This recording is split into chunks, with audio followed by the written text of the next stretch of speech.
May peace and blessings be upon you, and welcome to the My Voice show on EOS. You're with your host, Aisha Heather. In summer 2017, I came across an example of online activism that gave me a lot of hope.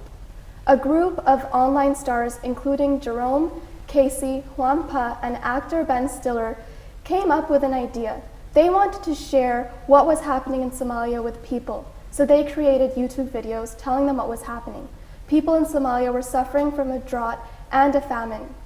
Over a few days, they were able to raise $2 million with the help of their supporters and their followers.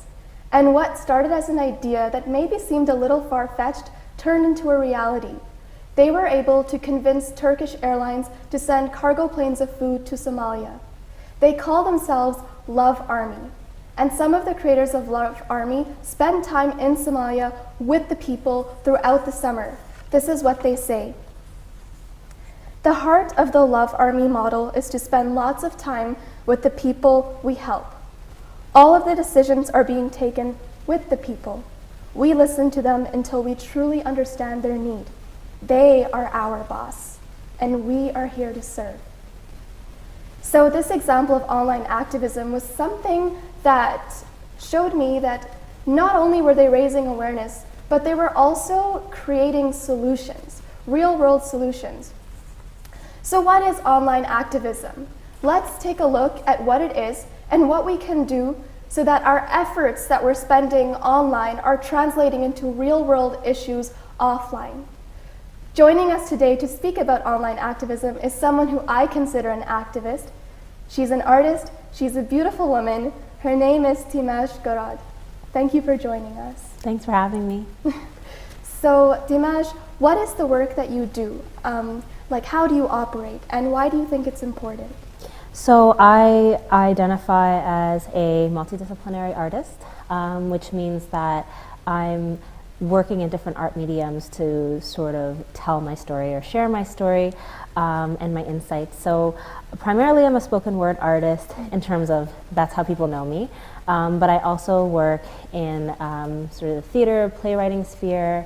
I've been recently kind of experimenting with music and creating an album, and also just any kind of creative writing, so short fiction and that sort of thing as well. So my love is to bring together words, stories, and also some sort of a performance element to share it with people. And I do that in whatever way the creative energy comes to me. So I try not to stick to a particular genre or medium, and sort of experimental in a sense.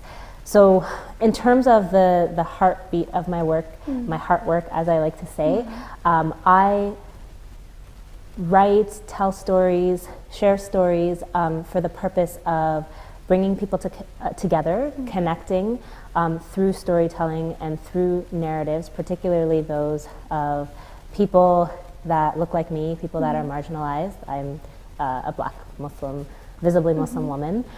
So I share the story of who I am, where I come from, what has shaped me, but also stories of joy, of community, of spiritual and richness and social justice. And so there's really no one single story that I bring to the table. It's really like a tapestry of my experiences and insights and the things that move me.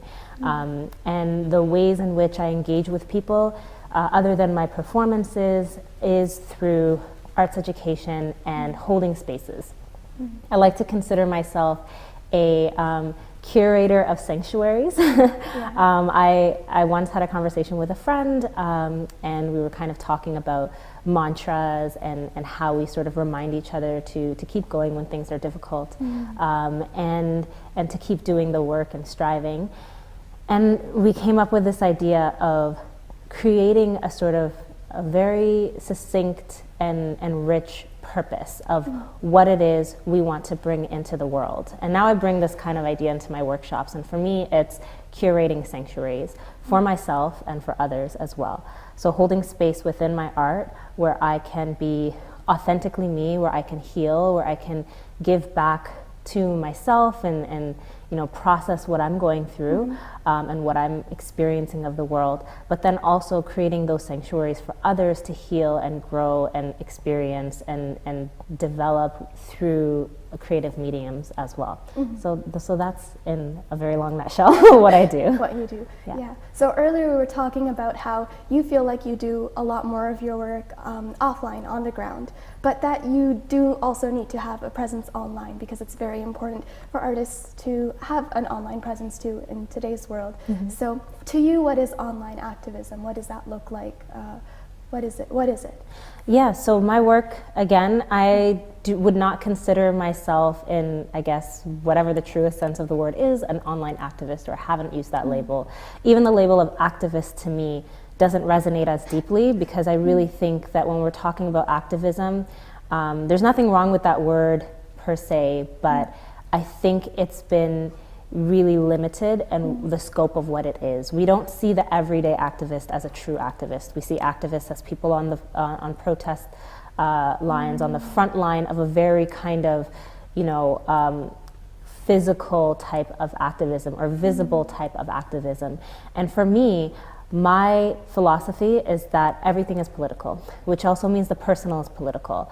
So I really delve into within my work the intimate political spaces, as a racialized woman, as a Muslim woman, as someone who walks through this world with a target on their back, literally and figuratively. And it's really about kind of carving out spaces within to heal and understanding that that is a form of activism. There's a really beautiful quote by Audre Lorde, who is a brilliant writer and an activist in her own right. And she says, self-care is not self-indulgence, it is self-preservation, and that's an act of political warfare. And hearing that for the first time is what really kind of shaped my understanding of what it means to kind of expand our understanding of activism into that political space where activism and movement is also moving within yourself and healing within yourself and moving in this sort of micro within yourself and meso kind of community spaces too, and not just on a visible or macro level. And for me, I really kind of operate as an activist in the micro and meso level, meaning the personal, the intimate within myself first, which of course is tied to my spiritual identity and my understanding of activism as an integral part of Islam, but also in the meso space, where it's community building, where it's doing what I can with the strengths and the gifts that I've been blessed with to create change within my community with whatever capacity I have. And for me, that's been through the arts. It's also been through integrating mental health within the arts. I have a background as a mental health worker. I've been blessed to be a social worker, a social service provider in various different areas, including working with newcomers. So I try to kind of carve out those different spaces to engage in the arts using those different tools that I have. Okay. Yeah. So I guess most of your experience is offline, it seems. Right. And but I'm sure that you do. I'm sure that you, like you mentioned earlier, you are engaged in like the online space too. It may even just be like knowing the organizers of online campaigns, like the Me Too movement, right. And the Black Lives Matters movement. Whereas you might just you mentioned how you perform there at the events that they hold, or you're involved in sort of more of ways like on ground. But because you are sort of intimately, you're a part of these movements still, right? What are sort of the real world benefits of online activism? Because I think you've seen it closely, being a part of it, whatever way it was, even though most of your work was done offline, I think you've still gotten a chance to see it very closely. Like, what are the real world benefits when you think about online activism? So I actually want to touch on part two of your previous question. Yeah. My definition of online activism, not only that the personal is political, but also that, online activism, it's a critical part of the way in which people engage in today's world. Yeah. So having some sort of a presence online, it's completely changed the way that people engage with, social justice movements. I think it's sort of a double-edged sword. Yeah. There have been ways in which it's moved the conversation forward. It's been connecting people. It's given people, particularly folks that don't have access because of, chronic disability or chronic pain and invisible disabilities, they may not have access to the more public forms of activism. And so the online space has really carved this amazing opportunity for people to still engage in the political sphere in ways that are very mobilizing. And there are some movements, I would say, that mostly exist online. It's hard to say exclusively because of course people will mobilize in their own ways, in person as well, but there are some situations, and I think specifically with the Me Too movement, like you mentioned, where the online space has been even more radically transformative than something that could have started in person, I think. And that's because of, first of all, the sheer volume of people that can be exposed to that sort of thing, and the ease with which you can have it kind of come to your awareness, but also the ways in which the digital spaces are changing the way people engage. More people are feeling sort of empowered to also join the conversation in ways that maybe are more comfortable behind a screen than they are in person. It's also kind of, to some extent, of course not in all cases or in every way, but to some extent it's created less of a hierarchy within an activist space. I think on protest lines and that sort of thing, it's still very much a audience versus speaker dynamic, but online, you are in charge of your 140 characters, or less, right? You are in charge of your page. You are the content creator, and you have the opportunity to have a say in the types of things that you choose to engage with and how you're engaging with them. It's then up to the person how they want that to translate in their personal life. I still think we have a really important responsibility to not just be activists online, in the sense that even if you're not doing overt forms of in-person kind of physical activism, it should still change you. It should still move you to change in whatever ways are accessible to you as a person, to your family, to your friends, to your community, and even to the ways in which you treat yourself or the ways in which you think about the world around you and others. So it needs to have real world impact, of course, but I think the biggest, beautiful change and progression that's happened with the digital space is the accessibility and the fluency with which we're able to engage with each other. And it's changed the language too. People are using better language for the most part. Okay, so we're just going to take a short break, and then course. we'll be back, and we're going to talk a bit more about online activism, so please stay tuned.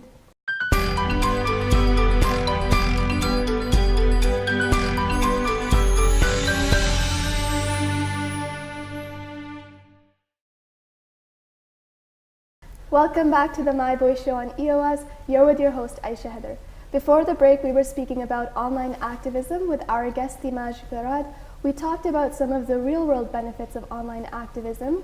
Now we're going to talk about some of the downfalls or some of the cons. I don't know if you agree that there are, but I think there sometimes can be when it comes to online activism. So what do you think are some of the downfalls or cons when it comes to online activism?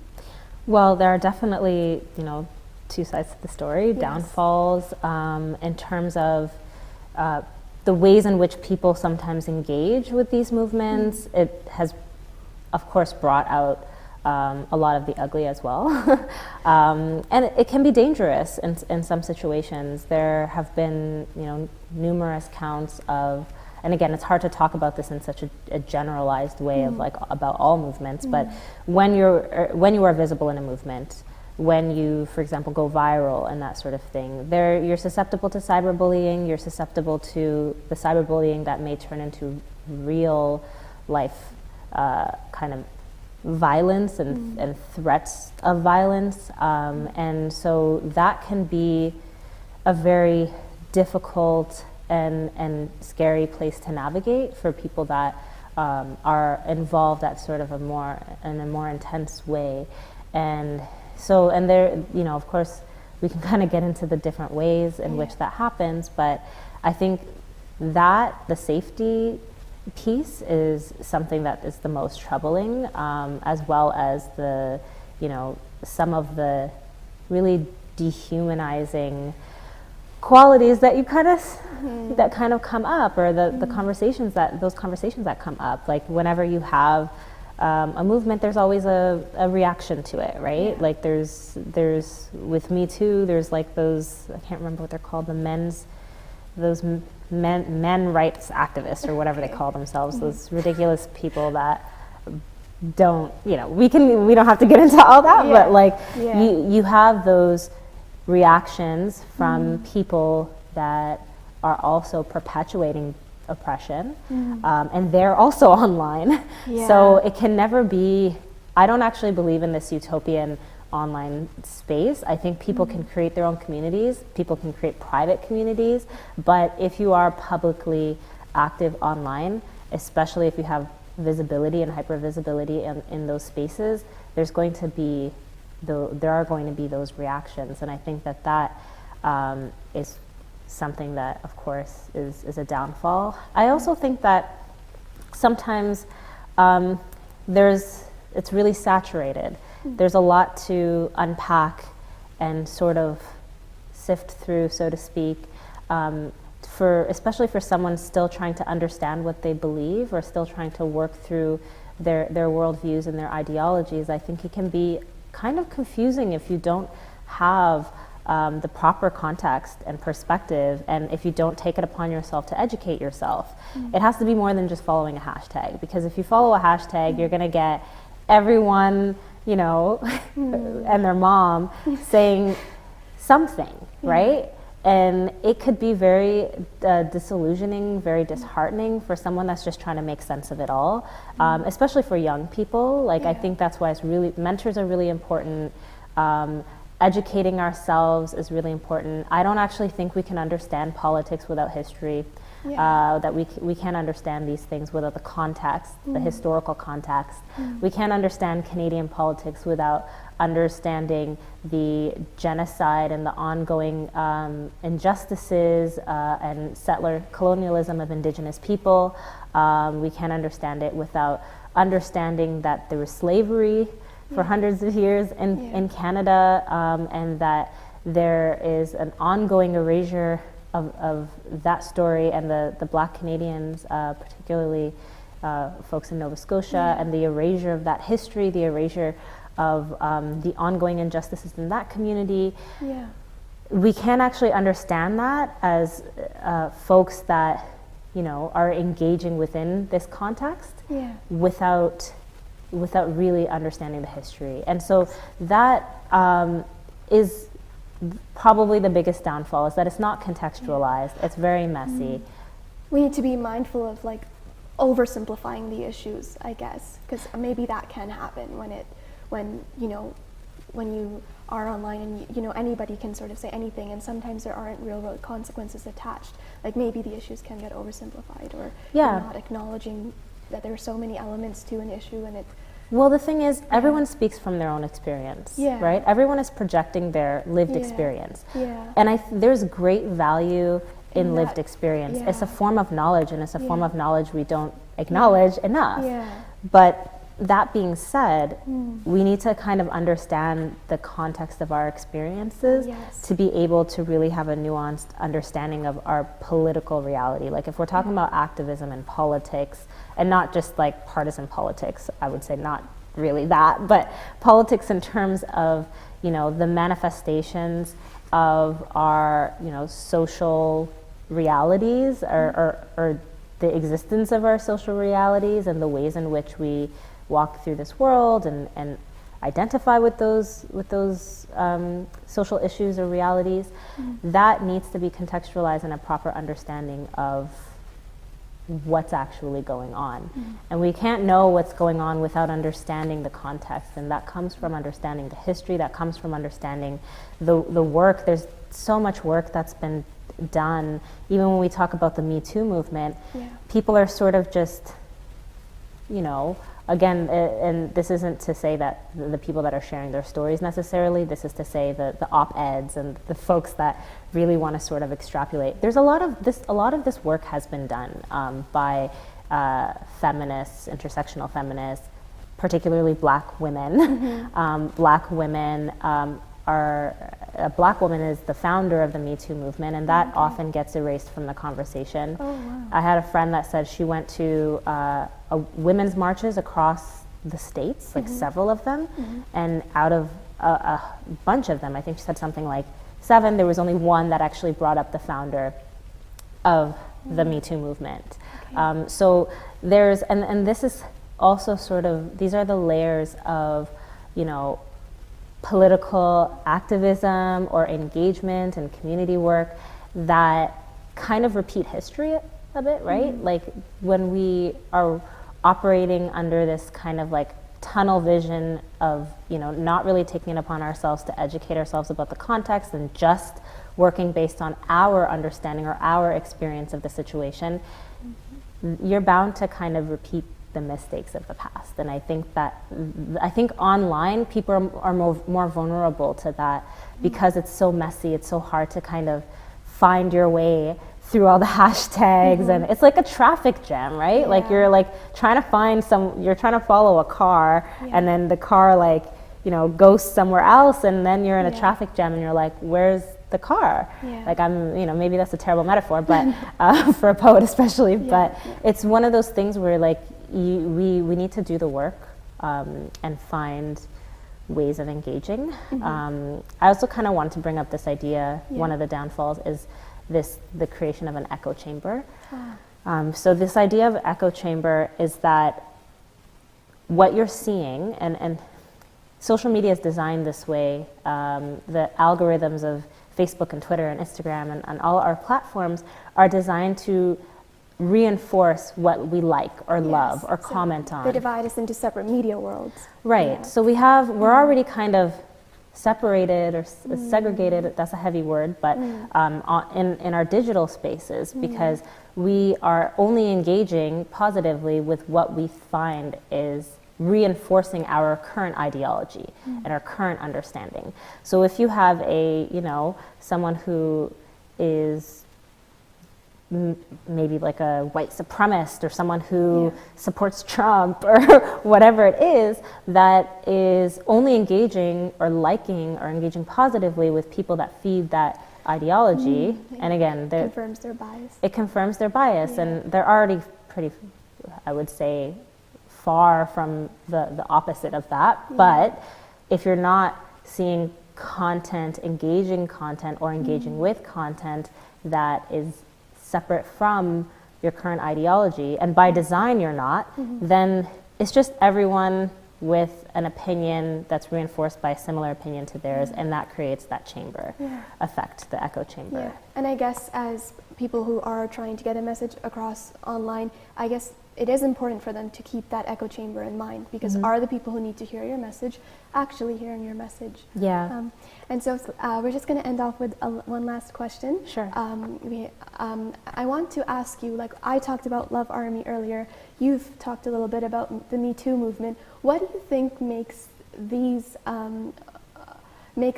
sort of online campaigns successful? Before I answer that question, I just want to add that even though an echo chamber can be harmful, particularly if you have violent and harmful opinions of others and discriminatory opinions of others, it also can create community.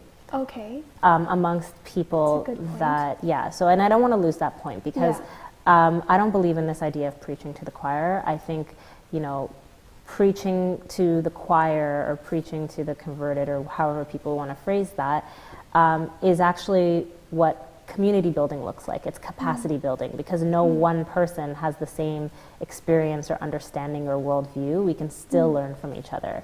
So I don't necessarily believe in only engaging with people who think very, very differently than us, but of course we need to build a more cohesive understanding of each other and still create a bridge in some capacity.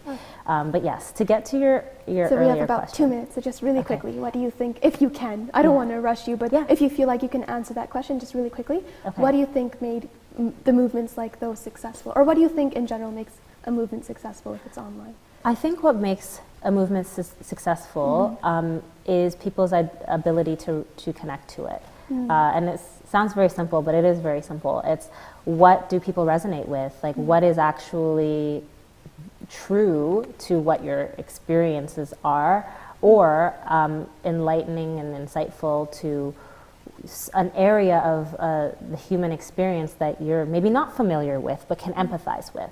Right? So I think in particular, Me Too did that really, really well, and I hate to talk about it as if it's like just the only. Right, or the only, but not just that, like as if it's just some campaign, because it's not, it's more than that, and it has become a lot of different things, but it has done it did a really good job at empathizing, or allowing people to empathize with each other and operating from a sort of heart-centered, compassionate place. Because you can say, Me Too, you can identify with that, you can share your story. So any kind of space that allows you to share your story is a space that is resonant. And I think that also, kind of to bring it back full circle, is the power of storytelling, right? Is we really are, when people talk about activism, and it's not just about lobbying and all the kind of like partisan things attached to that word, it's about, or even like the kind of frontline things attached to that word. It's about really connecting and sharing stories and empowering others to share their stories and healing as a community. It's about liberation. All right. Yeah. Thank you so much, Timaj, for joining me. I appreciate all the work that you do, and continue sharing and reaching millions of hearts, I hope, inshallah. Inshallah. Thank you so much. Thank you. And thank you to you for joining us. We'll be back next week. In the meantime, if you'd like to get involved, contact us at myvoicecanada.com. Thank you, and take care from My Voice on EOS.